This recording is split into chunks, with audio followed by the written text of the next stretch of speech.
नमस्कार। सामान्य अध्ययन का 112वां प्रैक्टिस सेट है ये। जो लोग नए जुड़ रहे हैं चैनल को सब्सक्राइब जरूर कर लें। पहला प्रश्न है, बर्मा भारत से कब अलग हुआ? बर्मा देश भारत से कब अलग हुआ? Means Myanmar.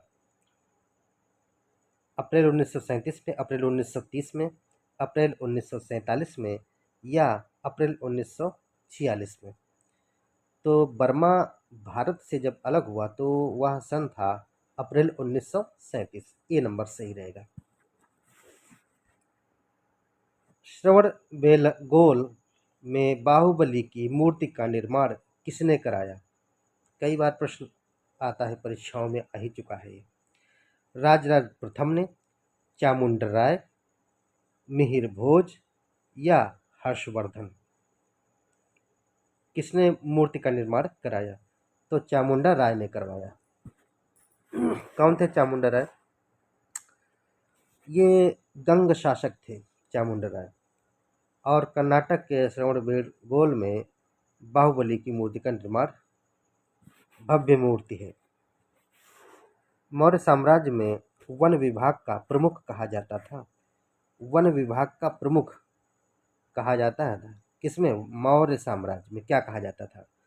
समाहर्ता, प्रशासता, कर्मांतिक या आटविक? मौर्य साम्राज्य में वन विभाग के प्रमुख को कहते थे, क्या कहते थे? आटविक कहते थे। क्या कहते थे? आटविक। और कर्मांतिक क्या था? कर्मांतिक क्या था? कारखाना का प्रमुख। कारखाना का प्रमुख। और प्रशासता कौन था? पत्राचार का प्रमुख। क्या था? पत्राचार का प्रमुख। और समाहर्ता कौन था?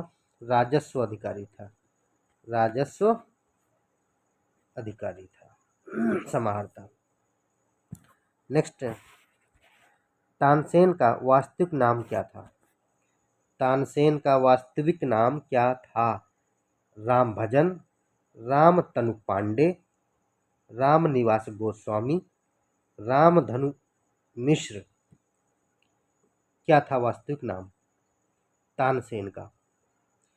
चौथा प्रश्न है ये, रामतन पांडे था। अकबर के नवरत्नों में से तानसेन का वास्तविक नाम क्या था? रामतन पांडे। अकबर ने तानसेन को एक उपाधि दी थी, वह कौन सी उपाधि थी? कांठा भरड़वाड़ी विलास। कांठा भरड़वाड़ी विलास। कमेंट करके बताइएगा, जो तानसेन का असली नाम तो क्या था? देख लीजिए, बी नंबर, रामतन पांडे था असली नाम। लेकिन तो रामतन पांडे को तानसेन नाम किसने दिया? कमेंट करके लिखिएगा, बताइए कमेंट में। मोटे अनाजों का सर्वाधिक उत्पादक राज्य कौन सा है? सीरियल्स। मोटे अनाजों का सर्वाधिक उत्पादक राज्य कौन सा है? मध्य प्रदेश, उत्तर प्रदेश, राजस्थान, गुजरात? तो रहेगा राजस्थान, सी नंबर। मोटे अनाजों के उत्पादन के साथ साथ सर्वाधिक क्षेत्रफल पर सर्वाधिक क्षेत्रफल पर मोटे अनाजों की खेती करने वाला राज्य भी राजस्थान ही है। गेहूं से संबंधित प्रश्न है ये। गेहूं की खेती के लिए वर्षा एवं तापमान कितना अनुकूलतम होता है? प्रश्न का यह कहना है कि गेहूं की फसल अच्छी यानी कि प्रोडक्टिव लेवल पर कब जाएगी? जब वर्षा और तापमान किस औसत में रहेगा? 25 डिग्री सेंटीग्रेड तापमान, 70 सेंटीमीटर औसत वार्षिक वर्षा, 40 सेंटीग्रेड तापमान, 150 सेंटीमीटर औसत वार्षिक वर्षा, 5 डिग्री सेंटीग्रेड तापमान और 30 सेंटीमीटर औसत वार्षिक वर्षा, उपरोक्त में से कोई नहीं। तो ए नंबर सही होगा। 25 डिग्री सेंटीग्रेड टेम्परेचर होना चाहिए और 70 सेंटीमीटर औसत वार्षिक वर्षा होनी चाहिए। हेमिस राष्ट्रीय उद्यान अवस्थित है। हेमिस राष्ट्रीय उद्यान अवस्थित है मणिपुर में, लद्दाख में, हिमाचल प्रदेश में, उत्तर प्रदेश में।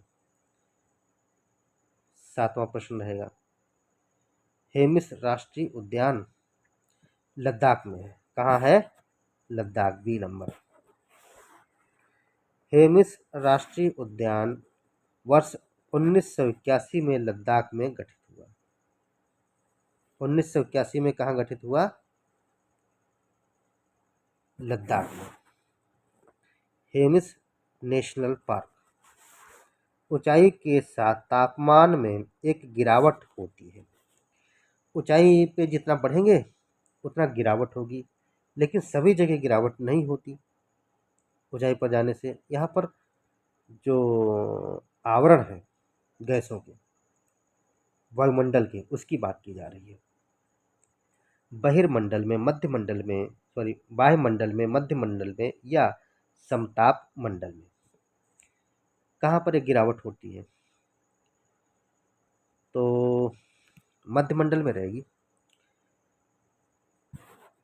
नेक्स्ट है, लैटराइट मिट्टी के लिए कौन सा सही नहीं है? लैटराइट मिट्टी के संदर्भ में कौन सा सही नहीं है? यह बहुत ही अपक्षालित मिट्टियां हैं, इनकी उर्वरता कम होती है, चूना प्रचुर मात्रा में पाया जाता है, यह आर्द्र अपक्षलित प्रदेशों की मिट्टियां हैं। कौन सा इनमें से सही नहीं है? तो इनमें चूना प्रचुर मात्रा में पाया जाता है, ये गलत है। जबकि यह बहुत ही अपक्षालित मिट्टियां, भी सही है। इनकी उर्वरता कम होती है, भी सही है। आर्द्र अपक्षलित प्रदेशों की मिट्टियां भी सही है। नहीं है के हिसाब से ये सही रहेगा। जाम्बिया की राजधानी क्या है? जाम्बिया की राजधानी क्या है? Bamako, Lusaka, Baku, Sydney. 10वां प्रश्न है, लुसाका। जाम्बिया की राजधानी क्या है? लुसाका है, बी नंबर। 1857 की क्रांति का फतेहपुर में किसने नेतृत्व किया? फतेहपुर में नेतृत्व किसने किया? और हाँ, इसमें कुछ जो चीज़ें हैं मैं बता देता हूँ, क्लियर कर देता हूँ। जाम्बिया की राजधानी जैसे क्या है, इसमें क्या है अभी बताया, सॉरी तो इसमें लुसाका रहेगी। किसकी होगी? जाम्बिया। बमाको किसकी है? ये प्रश्न आ रहा होगा। तो बमाको जो राजधानी है ये रहेगी माली की। किसकी रहेगी? माली की। और बाकू किसकी राजधानी है? बाकू रहेगी अजरबैजान। अजरबैजान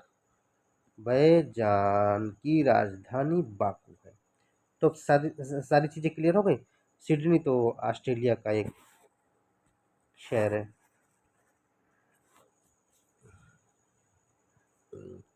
सॉरी, ऑस्ट्रेलिया की राजधानी क्या है? कमेंट करके लिखें, बताएं, कमेंट करके बताइएगा। I am waiting. 1857 की क्रांति का फतेहपुर में किसने नेतृत्व किया? अजीमुल्ला, लियाकत अली, कुंवर सिंह, तात्या टोपे। किसने किया भाई? अजीमुल्ला ने किया फतेहपुर में। लियाकत अली कहाँ है? कुंवर सिंह कहाँ है? तात्या टोपे कहाँ? तात्या टोपे नाना साहब तो कानपुर रहेंगे, कानपुर। कुंवर सिंह रहेंगे जगदीशपुर बिहार, जगदीशपुर, ये बिहार में है। और लियाकत अली ये बताइएगा। अजीमुल्ला कहाँ है? फतेहपुर। वेट कर रहा हूँ बहुत ही सरल है। पागलपंथी विद्रोह कब हुआ? जो पागलपंथी विद्रोह था यह कब हुआ? 1857 से 58, 1898 से 99, 1868 से 82, 1825 से 1850 तक। जो पागलपंथी विद्रोह हुआ ये 1825 से 50 के मध्य हुआ। डी नंबर सही रहेगा। पागलपंथी विद्रोह कहाँ हुआ था? असम में हुआ था, जिसके नेतृत्वकर्ता टीपू थे। कौन थे? टीपू। यह कमर शाह के पुत्र थे। कमर शाह के पुत्र थे टीपू। निम्न में से किस सागर में तट रेखा नहीं है? तट रेखा किस सागर में नहीं है? काला सागर, कैस्पियन सागर, सार्गेसो सागर, अजोब सागर। किस सागर में तट रेखा नहीं है?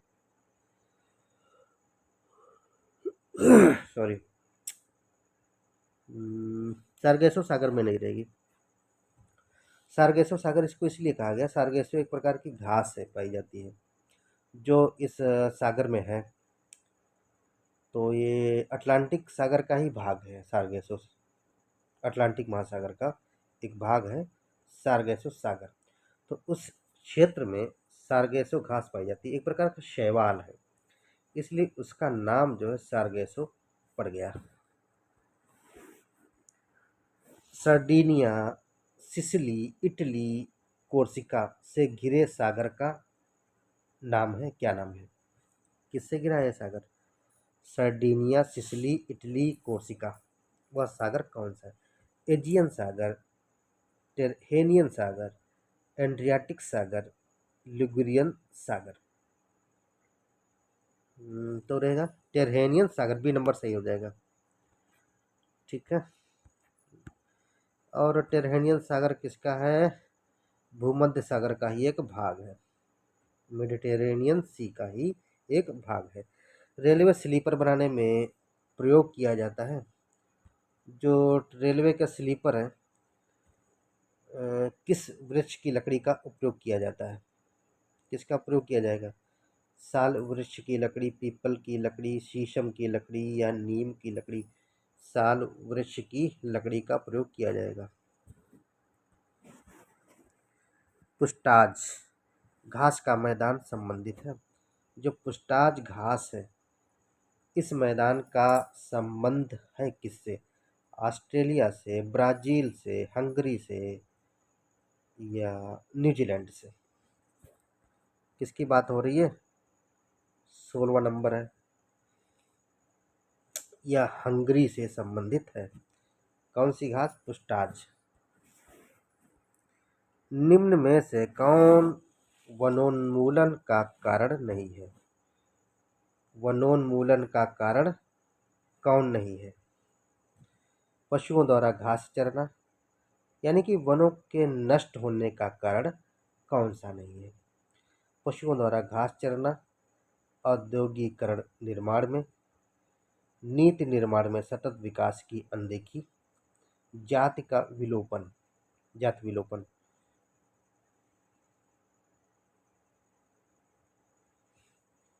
ये ठीक है, इससे वनोन्मूलन होगा। नीचे देखेंगे, पाला विद्रोह आर्द्र भूमि कहाँ अवस्थित है? पाला आर्द्र भूमि कहाँ अवस्थित है? त्रिपुरा में, असम में, मणिपुर में या मिजोरम में? कहाँ रहेगी? मिजोरम में है। पाला रामसर साइट मिजोरम में है। निम्न में से कौन आंतरिक सागर है? आंतरिक सागर कौन है इनमें से? कैस्पियन सागर, सफेद सागर, काला सागर, जापान सागर। तो इसमें कैस्पियन सागर ही रहेगा, क्योंकि कैस्पियन सागर क्या है? एक प्रकार की झील है। कैस्पियन सागर एक आंतरिक सागर है या विश्व की सबसे बड़ी झील। क्षेत्रफल 3,71,000 वर्ग किलोमीटर है। निम्न में से कौन जीवाणु जनित रोग है? कौन जीवाणु जनित रोग है इनमें से? एड्स, प्लेग, गंजापन, मलेरिया। मतलब ये कहा गया इनमें से कौन सा रोग जीवाणु द्वारा होता है? प्लेग होगा। जीवाणु, बैक्टीरिया। गंजापन, कवक। मलेरिया, प्रोटोजोआ, प्रोटोजोवन, ठीक है। और एड्स विषाणु मीन्स वायरस, ठीक है। नेक्स्ट है बुद्ध के जन्म का प्रतीक है। बुद्ध के जन्म का प्रतीक क्या है? घोड़ा, हाथी, सांड, कमल। तो सांड है, कमल है। तो हिसाब से 3 और 4 है सही। हाँ ठीक है, 3 और 4 यानी कि सी नंबर सही हो जाएगा। विष्णु का विष्णु का पहला उल्लेख मिलता है। विष्णु का पहला उल्लेख कहाँ मिलता है? ऋग्वेद में, यजुर्वेद में, सामवेद में, अथर्ववेद में। ऋग्वेद में मिलता है, ए नंबर सही रहेगा। निम्न में से कौन सा बंदरगाह आंध्र प्रदेश से संबंधित है? आंध्र प्रदेश से संबंधित है कौन सा बंदरगाह? काकीनाडा, आनगोले, विजयनगरम, नेल्लोर। 23वां प्रश्न का देखिए, जो काकीनाडा बंदरगाह है ये आंध्र प्रदेश में अवस्थित है। कहाँ स्थित है? आंध्र प्रदेश में। इस हिसाब से कौन सा सही हो जाएगा? ए नंबर मीन्स काकीनाडा। कांग्रेस के गया अधिवेशन की अध्यक्षता किसने की? गया अधिवेशन की, जो कांग्रेस का अधिवेशन रहा है वो गया में जो हुआ उसकी अध्यक्षता किसने की? महात्मा गांधी, चित्तरंजन दास, अब्दुल कलाम आजाद, हसन इमाम। चित्तरंजन दास ने की। देश बंधु चित्तरंजन दास, बी नंबर सही रहेगा। देश बंधु चित्तरंजन दास ने सन 1922 में कांग्रेस के 38वें अधिवेशन की अध्यक्षता की।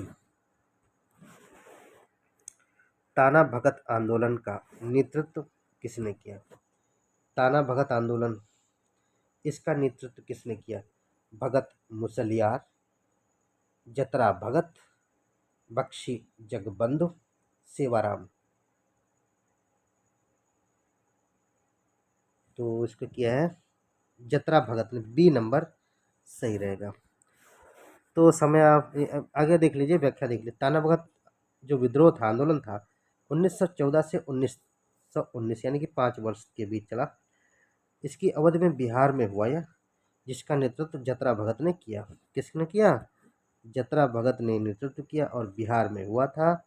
1914 से 1919 तक चला ताना भगत विद्रोह। तो 25 महत्वपूर्ण प्रश्न थे, वेरी इंपॉर्टेंट प्रश्न थे, और इसको आप लोग जो है अच्छी तरह से देख लीजिएगा, व्याख्या सही से देखिएगा। Thank you.